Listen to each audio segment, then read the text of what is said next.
So today we guys will discuss about the NK cells. Those are known as natural killer cells.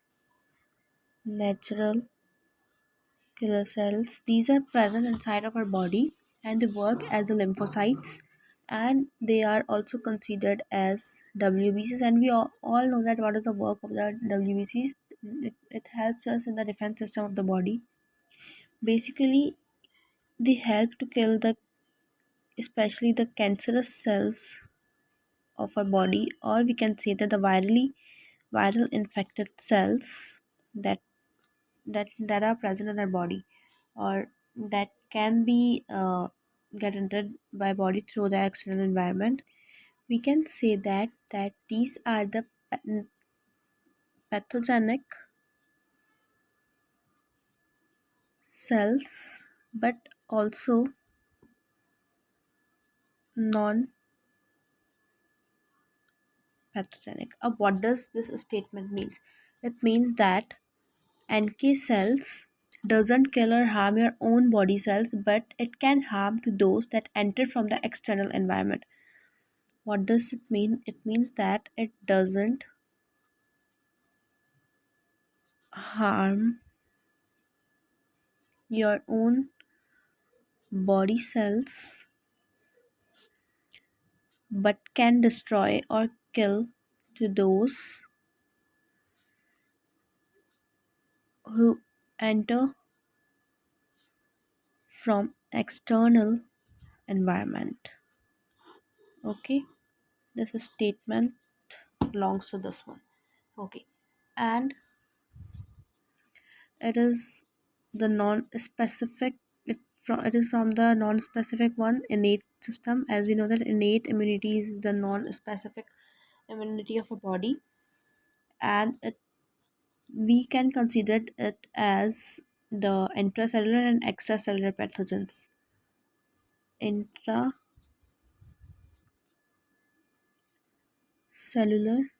and extracellular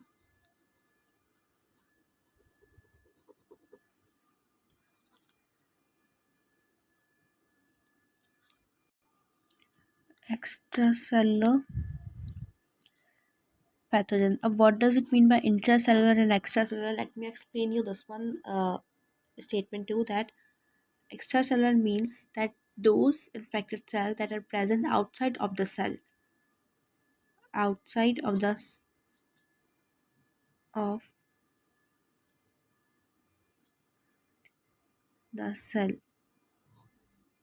So it will respond the indirectly it will respond. Uh, NK cells will respond indirectly, and internal means inside of host cell, outside of the host cell. Those infected cells present outside the host cell will get the indirect response from the NK cells, and those pathogens those are present inside of the host cells get sorry, so it will get the direct response from the natural killer cells. Okay, it, but these both intracellular and extracellular pathogens can be killed by NK cells. It can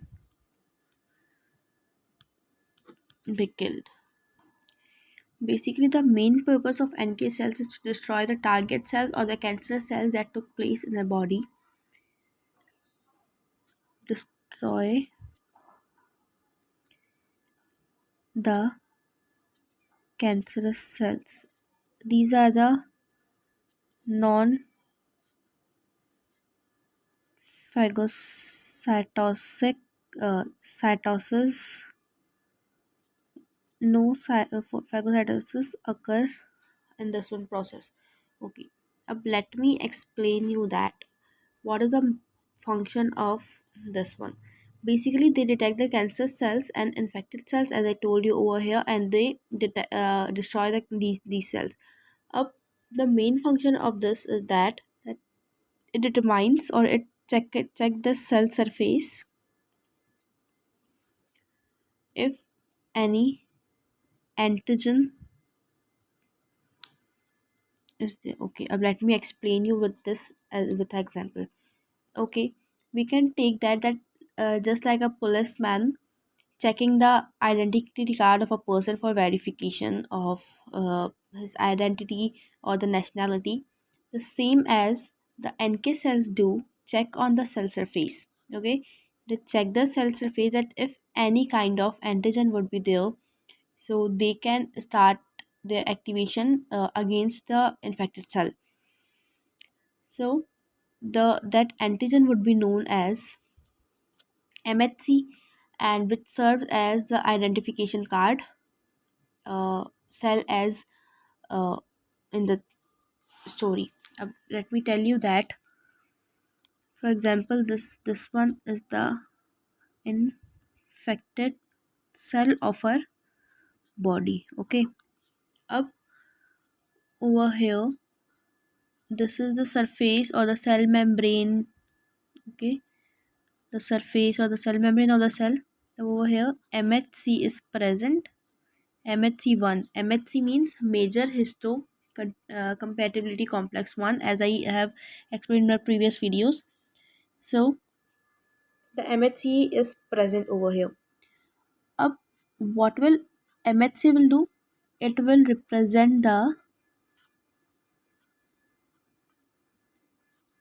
pathogen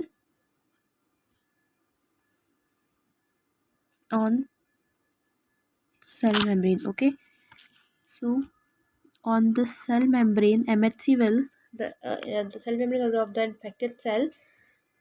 The MHC is present and MHCl representing the pathogen that is present over here. Okay. Up after that, what this infected cell will do? It would release interferon. It would release interferon, and what does the interferon would do? It activates the natural killer cells. Up, what natural killer cell will do? It will move toward the MHC. It will move towards the cell membrane or the MHC1, and when and they would check that if any antigen would be there on MHC, as it is representing the pathogen. So any antigen or pathogen would be there on cell membrane or MHC, so it will release perforin. Okay, NK would be go there and would determine that if any pathogen or antigen would be there, so it will release, sorry, if any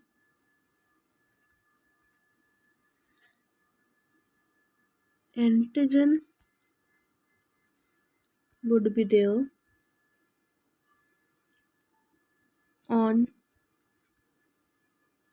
cell membrane or MHC1, so the NK cells will release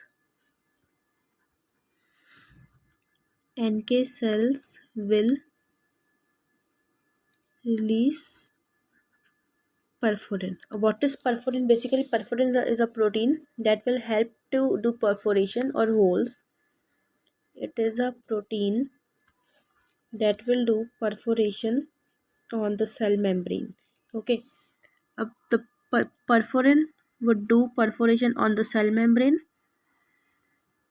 Okay, the perforation is taking place, and then when the perforation take place, NK cells would release another enzyme that is known as granzyme. And what granzyme is? Basically, granzyme is a bomb like structured enzyme, or we can say that it is a catalyst that will uh, kill the infected cell. Granzyme will be released by NK cells and kill the infected cell. This is the whole story. Okay, what is this? Let me summarize it first. This is the infected cell, and on the infected cell, the cell membrane of the infected cell, MHC1 is present, and it is representing the pathogen that is present on the in the cell membrane or in the infected cell. Up, infected cell will release interferon, and interferon will activate the NK cells, and NK cells will would move towards the MHC1 and check it out to determine that if any antigen would be there. So it will release perforin, and perforin is a protein that will do perforation on the cell membrane. Okay, on the cell membrane. And when the perforation is done, so the NK cells would release granzyme, and granzyme will kill the infected cell. And this is the whole process of this one procedure.